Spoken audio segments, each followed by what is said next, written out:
आज बात होगी आपदा से जूझ रहे हिमाचल की।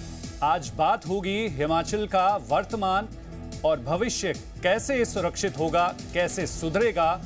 इस पर हमारे इस खास कार्यक्रम में सबसे पहले देख लेते हैं हमारी ये रिपोर्ट। कुछ प्रशासनिक त्रुटियां थी। प्रधानमंत्री जी ने हमें आश्वासन दिया है कि मैं आपको 1500 करोड़ रुपए की सहायता दूंगा, फौरी राहत के तौर पर दूंगा। अब 1500 करोड़ क्या स्पेशल रिलीफ पैकेज के तौर पर आता है या स्कीम बेस्ड आता है, ये देखने की बात है। और निश्चित रूप से हमारा ये मानना है कि जब उन्होंने पूरे हालात को देखा, वो हिमाचल प्रदेश में पहले भी यहाँ भारतीय जनता पार्टी के इंचार्ज के रूप में कार्य कर चुके हैं, उन्होंने पूरा हिंदुस्तान को देखा है। तो हिमाचल के परिवेश में हमने उनको अपनी प्रेजेंटेशन दी, 1 घंटे की प्रेजेंटेशन थी जिसमें हमारे चीफ सेक्रेटरी महोदय थे और हमने उनसे बातें की है। अब सहायता का जो घोषणा करके गई है, अब उसका इंतजार है कि वो जल्दी लागू हो। और उस सहायता से पहले हमें जो वन अधिकार नियमों में परिवर्तन करना है, वो बहुत इम्पोर्टेंट है। प्रधानमंत्री जी ने कहा है कि हम उस पर गंभीरता से विचार करेंगे। कुछ नियम है, उसको बदलने के लिए जहाँ परिवर्तन करना होगा, अधिकारियों को दिशा निर्देश दिए। अब उस पर कितना अमली जामा पहुँचता है, वो आने वाले समय में पता लगेगा। कल मैं केंद्रीय मंत्री जी से मुलाकात की, क्योंकि पिछले 3 साल में पानी विभाग को बहुत बड़ा नुकसान हो गया। 4000 करोड़ का नुकसान अकेले जल शक्ति विभाग को हुआ है। 2023 में हमें 2100 करोड़ का नुकसान हुआ, 2022 में हमें 550 करोड़ का नुकसान हुआ, इस साल हमें 1300 करोड़ का नुकसान हो गया। तो 4000 करोड़ से ज्यादा का नुकसान हो गया। प्रधानमंत्री जी आए थे, उनसे भी बात रखी गई और हमने कहा है कि हिमाचल प्रदेश को एक मुश्त मदद की जाए। प्रधानमंत्री जी ने 1500 करोड़ अनाउंस किया। हमारी मांग ये है कि उसको कोई स्कीम स्पेसिफिक ना करके राज्य कोष में सीधा 1500 करोड़ भेजें, ताकि हम लोगों की मदद कर सकें। प्रदेश सरकार के लिए भी बहुत बड़ा संकट है, लेकिन उसके बावजूद बार बार इन चीजों को कहना कि केंद्र नहीं कर रहा है। भाई, स्टेट गवर्नमेंट यहाँ पर चुनी हुई सरकार है। पहली प्राथमिकता, पहला उत्तरदायित्व तो अगर किसी का है तो वो प्रदेश सरकार का है कि लोगों की जिंदगी को बचाने के लिए जो प्रयत्न जहां करने के थे, जो काम करने को थे, वो काम किए। ये एक बहुत बड़ा प्रश्न है। इसलिए आज भी अगर मुख्यमंत्री यहाँ पर कुल्लू में आए हैं, मैं उनसे इस बात के लिए आग्रह करूंगा कि जो नुकसान हुआ है उसकी भरपाई के लिए पहली जिम्मेवारी अगर है तो प्रदेश सरकार की है, और प्रदेश सरकार कदम उठाए ताकि लोगों की जिंदगी जिस तरह से हर साल खतरे में आ रही है, उसमें बचाव के लिए कुछ रास्ते निकल आए। हिमाचल मांगे जवाब के इस कार्यक्रम में चलिए अब वक्त है 2 मेहमानों से बातचीत करने का। सबसे पहले मैं स्वागत करूंगा हिमाचल प्रदेश सरकार के कैबिनेट मिनिस्टर जगत नेगी का। सर, स्वागत है कार्यक्रम में। और इसके बाद हमारे साथ बातचीत करने के लिए जुड़ रहे हैं गोविंद सिंह ठाकुर, जो कि पूर्व मंत्री हैं, और इसके अलावा हमारे साथ सिविल इंजीनियर भी जुड़ेंगे थोड़ी देर बाद। लेकिन सबसे पहले बात कर लेते हैं मंत्री जगत नेगी जी से।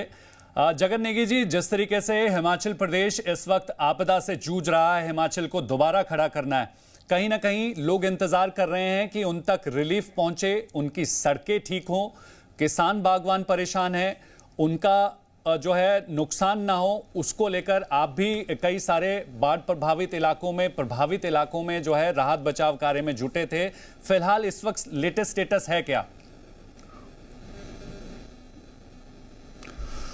अभी भी जो है मॉनसून जो है सक्रिय है, जिस कारण हमारे जो सड़कें हैं, विशेषकर ये जो है हम जिनको ठीक भी कर रहे हैं, वो भी बार बार बाधित हो रहे हैं। अगर आज की तारीख में अगर आप देखें तो अभी तक 574 सड़कें और 3 राष्ट्रीय उच्च मार्ग ये बुरी तरह से भी प्रभावित है, और बिजली की सप्लाई भी प्रभावित हुई है। हम इसको बीच में ठीक भी कर लेते हैं, फिर भी लगातार बरसात का जो है कहर जारी है जी। और अभी 300 जो है 90 के करीब DTRs हमारे प्रभावित हैं। पानी की योजनाएं भी हमारी जो है 333 के करीब इसमें अभी प्रभावित है। और अभी तक अगर लाइफ लॉस की बात करें तो अभी तक कुल 218 लोग जो है मानसून के कारण चाहे बह गए, चाहे कहीं दब गए या लापता हैं, वो 218 के करीब हो गए हैं। इस पीरियड में जो है रोड एक्सीडेंट्स भी काफ़ी हुए हैं और जिनमें 168 लोगों की जानें चली गई। अगर आप लोगों के मकानों की बात करें तो आज कोई करीब जो है 1900 से ज़्यादा पक्के मकान जो है पूर्णतः क्षतिग्रस्त हो गए हैं और इसी तरह से करीब कोई 5000 के करीब कच्चे हाउस जो है आंशिक रूप से ये भी क्षतिग्रस्त हुए हैं और शॉप्स हैं कोई 500 के करीब और हमारे काउ शेड्स हैं 6000 के करीब और जो हमारे एनिमल्स हैं जिसमें छोटे बड़े सारे मिला के 30,000 के करीब लॉस एनिमल्स का भी हुआ है। तो कुल मिलाकर अगर आप सारी सरकारी और गैर सरकारी संपत्ति को जिसमें कृषि और बागवानी को भी ले तो कोई 4500 करोड़ से ज्यादा का नुकसान आज दिन तक हुआ है। बिल्कुल नेगी जी, आपने जिस तरीके से तफसील से बनाया तो बताया कि आज तक का सूरत हाल जो है वो हिमाचल प्रदेश का है क्या। अगले सवाल का जवाब आप ही से लेना चाहूँगा। जिस तरीके से आपदा की स्थिति है, चुनौती सरकार के लिए भी बहुत होगी क्योंकि फाइनेंशियल सपोर्ट की ज़रूरत हिमाचल को इस वक्त है, हिमाचल सरकार को इस वक्त है। प्रधानमंत्री ने हाल ही में दौरा किया, 1500 करोड़ की जो है वो एक फाइनेंशियल असिस्टेंस की घोषणा उन्होंने की। लेकिन आप किस तरीके से देखते हैं, क्योंकि सर्दियां भी जो है वो दूर नहीं है, उससे पहले बहुत सारे इलाकों को कनेक्ट करना सबसे ज़्यादा ज़रूरी है। बिजली पानी की समस्या लगातार तमाम इलाकों में है, तो कैसे इस समस्या से उभरेंगे, कैसे लोगों को राहत पहुंचेगी?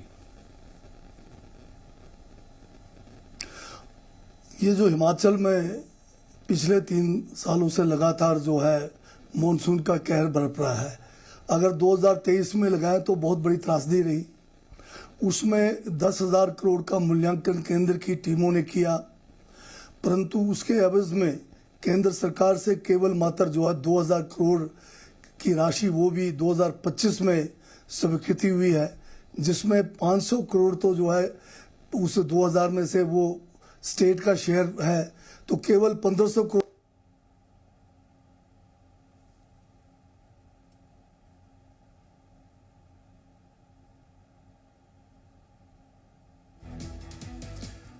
लगता है कुछ टेक्निकल इशू है, उसे जल्द ठीक करेंगे। चलिए, हमारे साथ गोविंद ठाकुर जी भी मनाली से इस वक्त जुड़े हुए हैं, उन्हीं से सवाल का जवाब लेते हैं। गोविंद ठाकुर जी, सबसे पहले आपका स्वागत है। दूसरा, आपसे सवाल ये करना चाहूंगा कि इस वक्त आपका जो विधानसभा क्षेत्र है वो सबसे ज़्यादा प्रभावित है। सड़कें जो हैं वो नेशनल हाईवे की खास तौर पे मैं बात करूं तो वो अब तक जुड़ नहीं पाई हैं, रिस्टोरेशन वर्क चल रहा है। दूसरी तरफ अगर बात करें तो ये एक पर्यटन का क्षेत्र भी है, हिमाचल प्रदेश में सबसे ज़्यादा टूरिस्ट जो हैं कुल्लू ज़िला में आते हैं। फिलहाल जिस तरीके की स्थिति में इस वक्त आपका क्षेत्र पहुंच चुका है, तो आप समझिए कि इस पूरे इलाके पर ज़बरदस्त तरीके से प्रभाव पड़ा है। आपको क्या लगता है कि क्या कुछ बातों को ध्यान में रखते हुए सरकार को आपके इलाके को बचाने के लिए काम करने की ज़रूरत है? आप तो सरकार में भी 5 साल तक मंत्री रहे हैं और अच्छी तरीके से जानते हैं कि सरकारी कामकाज कैसे होते हैं। संदीप जी, आपका धन्यवाद। और यहाँ पर हिमाचल प्रदेश के राजस्व और बागवानी मंत्री जी जुड़े हैं, श्री जगत सिंह नेगी जी को भी मेरा नमस्कार। अभी श्री जगत सिंह नेगी जी ने हिमाचल प्रदेश की एक ओवरऑल जानकारी हम सबके सामने रखी। तो मैं ये कहना चाहूंगा कि 9 सितंबर को भारत के यशस्वी प्रधानमंत्री श्री नरेंद्र मोदी जी हिमाचल प्रदेश का हाल जानने के लिए धर्मशाला पधारे जी, और उन्होंने हिमाचल प्रदेश के जो आपदा प्रभावित जिले हैं, जिनमें कुल्लू जिला है, मंडी जिला है और चंबा जिला है, इनका हवाई सर्वेक्षण किया।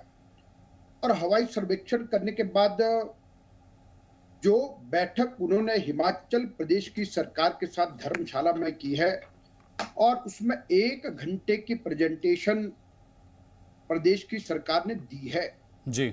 और उसके पश्चात तो देश के प्रधानमंत्री जी ने कहा कि अभी मैं 1500 करोड़ रुपए की एक फौरी राहत के रूप में राशि प्रदान करता हूं। और प्रधानमंत्री जी ने जो बड़ी बात कही है, उन्होंने ये कहा कि ऐसे समय में हिमाचल प्रदेश की सरकार अपने को अकेला ना समझे और हिमाचल प्रदेश को खड़ा करने के लिए जितना दायित्व हिमाचल प्रदेश की सरकार का है उतना ही या उससे बढ़ करके दायित्व भारत सरकार का है। और इसलिए जो भी यहाँ पर पुनर्वास के काम करने होंगे, तब तक राहत पहुंचाने के काम करने होंगे, विकास योजना को ठीक करने के काम करने होंगे, तो भारत सरकार हर कदम पर चट्टान की भांति हिमाचल प्रदेश की सरकार के साथ खड़ी रहेगी। और संदीप जी, आपने प्रश्न पूछा कि यहाँ पर नेशनल हाईवे का नुकसान हुआ है।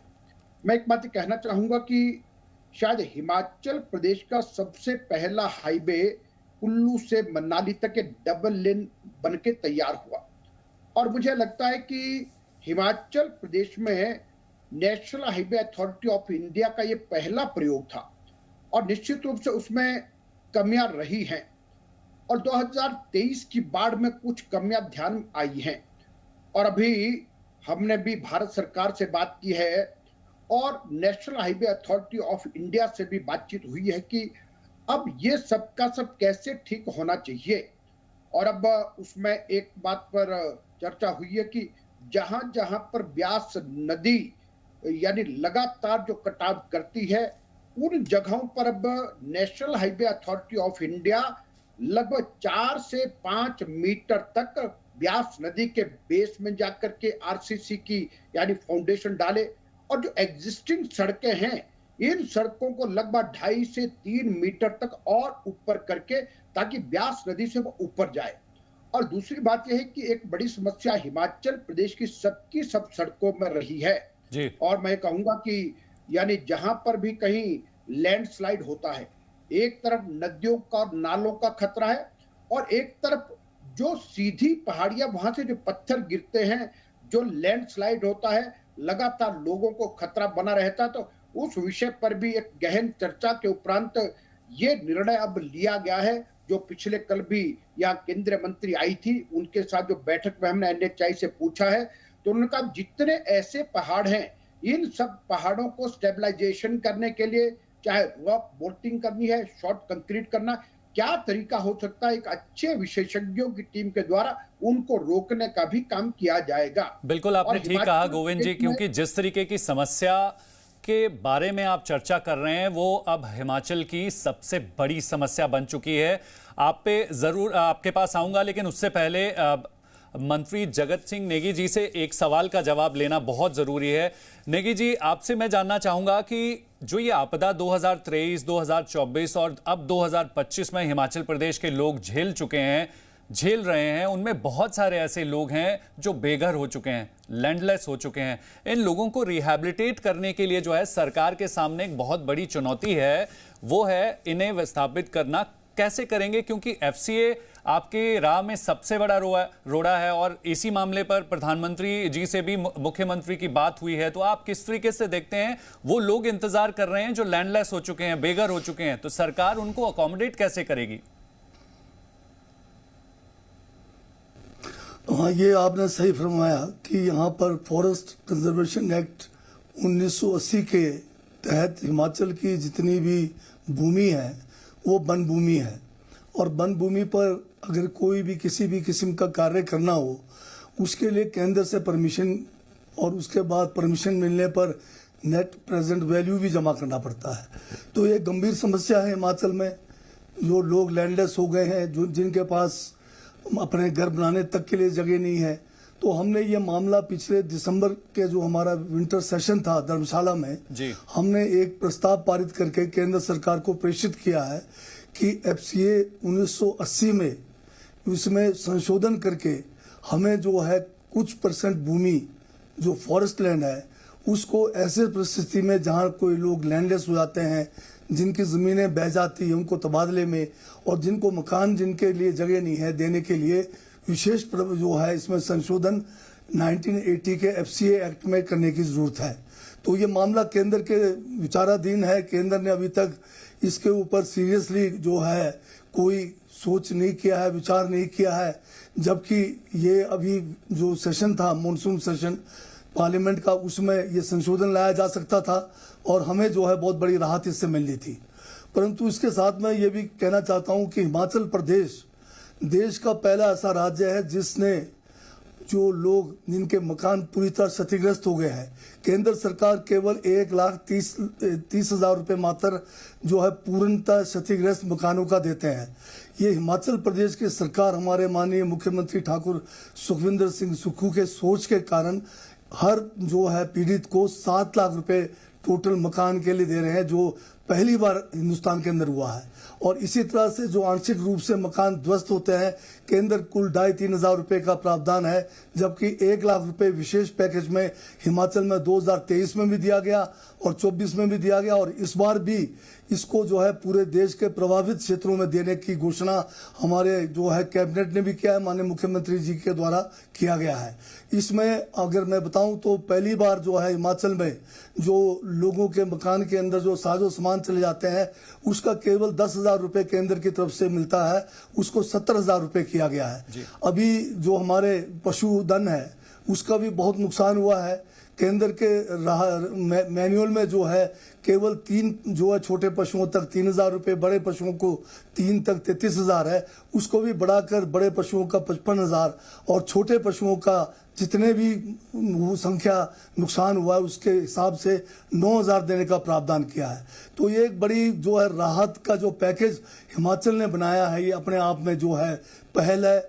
हमारा सबसे केंद्र सरकार से ये मांग है कि जो प्लेन्स में और पहाड़ी क्षेत्रों में भौगोलिक स्थिति को ध्यान में रखकर राहत मैनुअल में विशेष परिवर्तन किया जाए।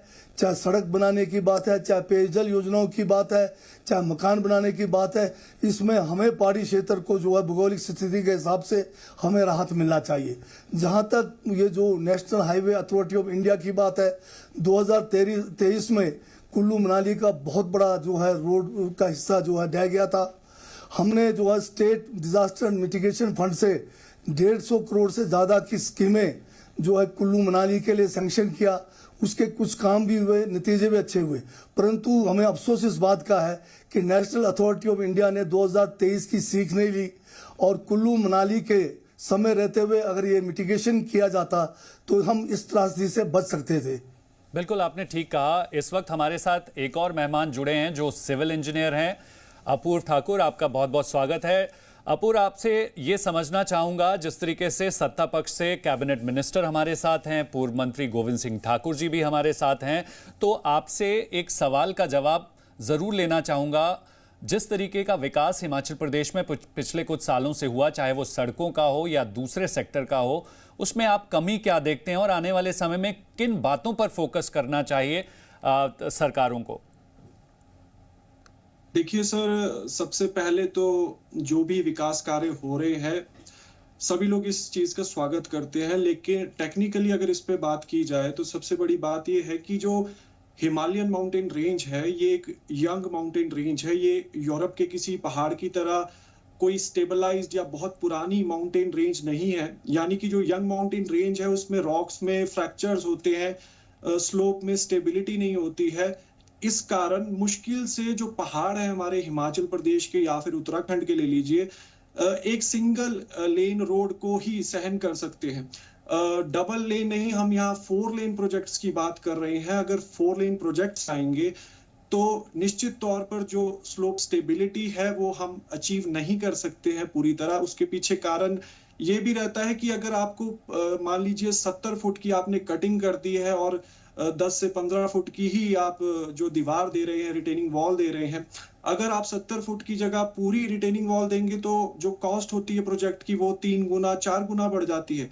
और साथ ही साथ ये जो विकास कार्य हो रहा है हिमाचल प्रदेश में, बेसिकली हिमाचल प्रदेश की जो माउंटेन रेंजेस है, यहाँ के जो पहाड़ है, वो इतना बड़ा बर्डन नहीं सहन कर सकते। जैसा कि अभी गोविंद सिंह ठाकुर जी कह रहे थे कि जो रोड लेवल है उससे ब्यास से काफी ऊपर उठा दिया जाए, लेकिन एक ना एक दिन जो मैन मेड स्ट्रक्चर है वो प्रकृति के सामने नहीं टिक सकता है। बिल्कुल, आपने ठीक कहा अपूर्व जी, क्योंकि जिस तरीके से विकास की रफ्तार लगातार बढ़ रही है और कहीं ना कहीं कई सारी ऐसी कमियां हैं, उनको दूर करना बेहद जरूरी है। गोविंद जी, आपसे जाते जाते एक आखिरी सवाल का जवाब जो है सबसे लेना चाहूंगा। उनमें मैं जानना चाहूंगा, जिस तरीके से जगत नेगी जी एक समस्या के बारे में बता रहे थे, क्योंकि आप भी वन मंत्री रहे हैं, तो ऐसे में इस वक्त सबसे ज्यादा चुनौती उन लोगों के लिए है जिनके पास घर नहीं है, जमीन नहीं है। तो ऐसे में भारत सरकार की तरफ से जो है एक आश्वासन भी प्रधानमंत्री की तरफ से दिया गया है कि एफसीए में जो रियायतें हैं वो उस पर पहल करनी होगी। आप इस समस्या को किस तरीके से देखते हैं, क्योंकि ये वो समस्या है जो राजनीति से ऊपर उठकर होनी चाहिए, उस पर बातचीत। संदीप जी, मुझे एक बात ये कहनी है कि हिमाचल प्रदेश को अच्छी प्रकार से खड़ा करने के लिए दोषारोपण बंद होना चाहिए। भारत के प्रधानमंत्री जी ने और भारत सरकार ने एक बात कही है कि राज्य अपने को अकेला ना समझे, और भारत सरकार लगातार हिमाचल प्रदेश की हर प्रकार की मदद करेगी। और जो विषय अभी रखा गया है कि जिन लोगों के मकान चले गए हैं उनके पास मकान बनाने के लिए भूमि नहीं है, ये सारे विषय प्रधानमंत्री जी ने अपने स्टेटमेंट में कहे हैं। और उन्होंने ये कहा है कि अगर कहीं पर नियमों में संशोधन करने की आवश्यकता होगी तो इस समस्या का समाधान करने के लिए भारत सरकार हर संभव प्रयास करेगी। और दूसरा मेरा ये कहना है कि हिमाचल प्रदेश में हमको अपने विकास के मॉडल पर विचार करना पड़ेगा। हिमाचल प्रदेश एक देव संस्कृति को मानने वाला है। यहाँ की देव संस्कृति का मान सम्मान और यहाँ के पर्यावरण प्रेमी स्ट्रक्चर हमारे कैसे बन सकते हैं, उस दिशा पर हमको अच्छे वैज्ञानिकों को, अच्छे इंजीनियर्स के साथ सहयोग करके हमको अपने काम करने पड़ेंगे। और दूसरा, हमने भारत सरकार से एक निवेदन किया है कि हिमाचल प्रदेश में जितनी परियोजनाओं पर काम चले उन सब में हिमाचल प्रदेश के इंजीनियर्स की भी विशेष भूमिका रहे। और मैं साथ में ये भी कहूंगा कि यह कहना भी गलत होगा कि केवल मात्र आपदा वही आ रही है जहां पर नेशनल हाईवे काम कर रहे हैं। ऐसा मुझे ये अतिशयोक्ति नहीं कि होगा कि आखिरकार वही नहीं, हाँ वहां भी नुकसान हो रहा है, वह भी ठीक करना है, जो कमियां उनको दूर करना है। लेकिन अधिकतर ऐसे स्थानों पर ही आपदा आई है जहां पर national highway authority of India या बॉर्डर रोड ऑर्गेनाइजेशन की सड़कें नहीं है। ऐसा चंबा डिस्ट्रिक्ट हो सकता है, मंडी जिले के अनेक स्थान हो सकते हैं, कांगड़ा जिले के अनेक स्थान हो सकते हैं जहां पर अभी तक कैसे नहीं। और इसलिए मेरा ये कहना कि यह भी एक कारण है, लेकिन सभी कारणों को मिल करके सबको दूर करना होगा। ऐसी आपदा के समय में सब मिलजुल कर हिमाचल प्रदेश को खड़ा करने की दिशा में चलेंगे। और प्रधानमंत्री ने कहा जहां जहां नियमों में संशोधन करने की आवश्यकता होगी तो भारत सरकार हिमाचल प्रदेश के हित में निश्चित रूप से करेगी। बिल्कुल, आपने जिस तरीके से 2014 में देखिए जी भारत के प्रधानमंत्री नरेंद्र मोदी जी बने। एक समय वो था जब हमारा स्पेशल कैटेगरी का स्टेटस लिया गया था, और 2014 की सरकार बनने के बाद तुरंत भारत के प्रधानमंत्री जी ने जो स्पेशल, बिल्कुल गोविंद जी, क्योंकि जिस तरीके से हिमाचल प्रदेश इस आपदा से जूझ रहा है तो कहीं ना कहीं राजनीति से ऊपर उठकर जो है वो काम करने के लिए लोगों को, नेताओं को आगे आना होगा। जगत नेगी जी, आखिरी सवाल का जवाब आपसे लेना चाहूंगा इस डिस्कशन में। आप किस तरीके से देखते हैं, क्योंकि अभी जब मॉनसून जो है पूरी तरीके से हिमाचल प्रदेश से रुखसत लेगा, उसके बाद कुछ दिन जो है वो हिमाचल प्रदेश में रेस्टोरेशन वर्क को स्पीड अप करने के लिए रहेंगे, क्योंकि अभी राहत जो है वो पूरी तरीके से हिमाचल प्रदेश के लोगों को नहीं मिली है। तो इस पर क्या सरकार का प्लान है और किस तरीके से मैन और मशीनरीज को जो है वो निर्देश दिए गए हैं कि जल्द से जल्द हिमाचल प्रदेश को वापस पटरी पर लाया जाए? मेरा तो यही कहना है कि खाली शब्दों में खड़े नहीं होना चाहिए हिमाचल के साथ केंद्र को। वो जो है आर्थिक रूप से हमारे साथ खड़े हों, जहां पर कानून बदलने की जरूरत है तुरंत कानून बदल कर हमारे साथ खड़े हों, ताकि हम जो रिलीफ और रिहेबिलिटेशन का काम हमने अपने लेवल पे कर रखा है सीमित संसाधनों के बावजूद, उसमें तभी तेजी आ सकती है। तभी हम कहेंगे कि केंद्र हमारी जो है विशेष, जो प्रधानमंत्री जी ने कहा कि हमारे साथ खड़े हैं, तभी हम खड़े का मतलब समझेंगे जब आर्थिक रूप से खड़े हों। खाली शब्दों के साथ खड़े होने से हिमाचल को खड़ा करना जो है संभव नहीं है। और हिमाचल प्रदेश को अभी तक कोई विशेष पैकेज जिस तरह से बिहार को दिया गया, जिस तरह से उत्तराखंड को दिया गया वो अभी तक हमें जो है प्राप्त नहीं हुआ है। हमारा सबसे बड़ी चिंता ये है कि केंद्र सरकार हमें भी जो है संघीय ढांचे का एक मजबूत हिस्सा समझे, ताकि हिमाचल जल्द से जल्द अपने जो भी पीड़ा उठाया है हमने लगातार 2 सालों से, पिछले 2 सालों से, और इस बार भी उससे उबर सके। चलिए, हिमाचल मांगे जवाब में हमने हर वो, और इसके साथ में मैं जी अपनी बात पूरी करिए। जी नेगी जी। मैं इसमें एक बात और रखना चाहता हूं कि जब ये डिजास्टर हुआ हिमाचल में, विशेषकर मणिमहेश यात्रा के दौरान, बहुत सारे लोगों ने अपनी राजनीति रोटी सेकने के लिए बड़ी अफवाहें फैलाए। वहां पर कहा गया कि हजारों यात्री मारे गए, वहां कहा गया कि इंटरनेट को जो है प्रदेश सरकार ने बंद किया। ये सारी के सारे दुष्प्रचार के कारण हजारों परिवारों को बड़ा भारी पीड़ा सहना पड़ा, जबकि इस यात्रा में केवल 17 लोगों की जाने गई। बिल्कुल, और नेट बंद करने की जो बात प्रदेश सरकार, मॉनसून का दौर रहा है तो कहीं ना कहीं चुनौतियां हजार हैं, लेकिन अब इंतजार है तो समाधान का। हिमाचल मांगे जवाब में समय का अभाव है, इसीलिए आप तीनों ही खास मेहमानों का बहुत बहुत धन्यवाद जुड़ने के लिए। तो कहीं ना कहीं हिमाचल मांगे जवाब में आज शाम 6:30 बजे आप जी पंजाब हरियाणा हिमाचल में जरूर जुड़िएगा, क्योंकि उसमें हम आपको दिखाएंगे कि हिमाचल में नेशनल हाईवे और सड़कों का जो बुरा हाल है उसकी वजह क्या है। आप बने रहिए जी पंजाब हरियाणा हिमाचल के साथ। बाकी खबरों के लिए धन्यवाद।